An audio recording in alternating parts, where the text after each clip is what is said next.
بسم اللہ الرحمن الرحیم۔ صرف 5 منٹ کا مدرسہ قرآن و حدیث کی روشنی میں 195واں دن 15 رجب المرجب۔ نمبر 1، اسلامی تاریخ۔ حضرت سعد بن ابیوقاس رضی اللہ عنہ کی کرامت۔ حضرت عمر فاروق رضی اللہ عنہ نے اپنے زمانے خلافت میں کسرا کو فتح کرنے کے لیے حضرت سعد بن ابیوقاس رضی اللہ عنہ کی عمارت میں ایک بڑا لشکر ایران کی طرف روانہ فرمایا۔ راستے میں انہیں دریائے دجلہ ملا۔ اس کو پار کرنے کے لیے ان کے پاس نہ کوئی کشتی تھی اور نہ ہی کوئی دوسرا راستہ، اور دریا کا پانی بھی کافی چڑھا ہوا تھا۔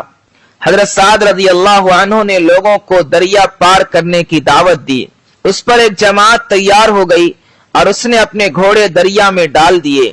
پھر حضرت سعد رضی اللہ عنہ نے تمام لوگوں کو دریا میں کود جانے کا حکم دیا۔ اس پر تمام لوگ دریائے دجلہ میں اپنے گھوڑوں کے ساتھ کود پڑے۔ گھوڑے دریا میں اس طرح چل رہے تھے جیسے زمین پر ہوں، اور وہ لوگ دریا پار کرتے ہوئے آپس میں اس طرح باتیں کر رہے تھے جس طرح زمین پر چلتے ہوئے کیا کرتے ہیں۔ حالانکہ دریا بہت جوش میں تھا۔ ایرانیوں نے جب یہ منظر دیکھا تو گھبرا گئے اور اپنا ساز و سامان چھوڑ کر بھاگ نکلے، اور مسلمانوں کو اللہ نے فتح دی۔ ان کی وفات سن 55 ہجری میں حضرت معاویہ رضی اللہ عنہ کے دور خلافت میں ہوئی۔ نمبر 2، اللہ کی قدرت۔ نیند اللہ کی عظیم نعمت ہے۔ اللہ تعالی نے انسان کو بے شمار نعمتوں سے نوازا ہے۔ انہی میں سے ایک عظیم نعمت نیند ہے۔ جب آدمی سو جاتا ہے تو اس کا احساس و شعور ختم ہو جاتا ہے، اور آدمی اپنے گرد و پیش بلکہ اپنے جسم کے احوال سے بھی بے خبر ہو جاتا ہے۔ گویا اس وقت یہ قوتیں اس سے لے لی جاتی ہیں، مگر موت کی طرح نیند دیکھ کر پھر جیتی جاگتی زندگی کون عطا کرتا ہے؟ یقیناً یہ اللہ تعالی ہی عطا کرتا ہے۔ نمبر 3، ایک فرض کے بارے میں نماز عصر کی اہمیت۔ رسول اللہ صلی اللہ علیہ وسلم نے فرمایا، جس شخص نے عصر کی نماز چھوڑ دی تو اس کا عمل ضائع ہو گیا۔ فائدہ، دن اور رات میں تمام مسلمانوں پر 5 نمازوں کو ادا کرنا فرض ہے ہی، لیکن خاص طور سے عصر کی نماز چھوڑنے والوں کے حق میں رسول اللہ صلی اللہ علیہ وسلم کا وعید بیان فرمانا اس کی اہمیت کو مزید بڑھا دیتا ہے۔ چنانچہ ہمارے لیے ضروری ہے کہ ہم عصر کی نماز وقت پر ادا کریں اور قضا نہ کریں۔ نمبر 4، ایک سنت کے بارے میں سامنے والے کی بات پوری توجہ سے سننا۔ جب آپ صلی اللہ علیہ وسلم سے کوئی ملاقات کرتا اور گفتگو کرتا تو آپ صلی اللہ علیہ وسلم اس کی طرف سے توجہ نہ ہٹاتے یہاں تک کہ وہ آپ صلی اللہ علیہ وسلم سے رخ نہ ہٹا لیتا۔ نمبر 5، ایک اہم عمل کی فضیلت، مصافحہ نہ کرنا۔ رسول اللہ صلی اللہ علیہ وسلم نے فرمایا، جب 2 مسلمان ملتے ہیں اور ایک دوسرے سے مصافحہ کرتے ہیں یعنی ہاتھ ملاتے ہیں تو ان کے جدا ہونے سے پہلے دونوں کی مغفرت کر دی جاتی ہے۔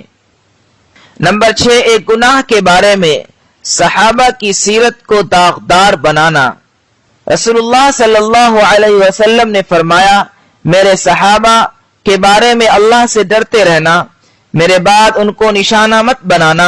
جو ان سے محبت کرے گا وہ مجھ سے محبت کی بنا پر ان سے محبت کرے گا، اور جو ان سے بغض رکھے گا وہ مجھ سے بغض کی بنا پر ان سے بغض رکھے گا، اور جس نے ان کو تکلیف دی اس نے مجھ کو تکلیف دی، اور جس نے مجھ کو تکلیف دی گویا اس نے اللہ تعالیٰ کو تکلیف پہنچائی، اور جس نے اللہ تعالیٰ کو تکلیف پہنچائی قریب ہے کہ اللہ تعالیٰ اس کو عذاب میں پکڑ لے۔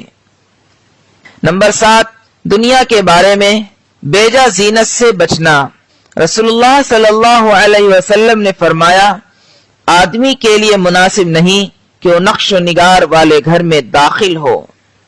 نمبر 8، آخرت کے بارے میں، قیامت کے روز سب کو زندہ کیا جائے گا۔ قرآن میں اللہ تعالیٰ فرماتا ہے، دوبارہ سور پھونکا جائے گا تو سب کے سب قبروں سے نکل کر اپنے رب کی طرف دوڑ پڑیں گے۔ وہ کہیں گے، ہائے ہماری بربادی، ہم کو ہماری خواب گاہوں سے کس نے اٹھا دیا؟ جواب ملے گا یہ وہی ہے جس کا رحمان نے وعدہ کیا تھا اور رسولوں نے سچ کہا تھا، بس وہ ایک زور کی آواز ہوگی جس سے سب جمع ہو کر ہمارے پاس حاضر کر دیے جائیں گے۔ نمبر 9، طب نبوی سے علاج، مہندی سے علاج۔ رسول اللہ صلی اللہ علیہ وسلم نے فرمایا مہندی کا خضاب لگاؤ کیونکہ یہ تمہاری جوانی، حسن و جمال اور مردانہ قوت کو بڑھاتا ہے۔ نمبر 10، قرآن کی نصیحت۔ قرآن میں اللہ تعالیٰ فرماتا ہے تم سب اللہ کی عبادت کرو، اس کے ساتھ کسی کو شریک نہ کرو، ماں باپ، رشتہ داروں، یتیموں، مسکینوں، قریبی پڑوسیوں اور دور کے پڑوسیوں، پاس بیٹھنے والوں، مسافروں اور جو لوگ تمہارے ماتحت ہوں سب کے ساتھ حسن سلوک کرو، اور اللہ تعالی تکبر کرنے والے اور شیخی مارنے والے کو بالکل پسند نہیں۔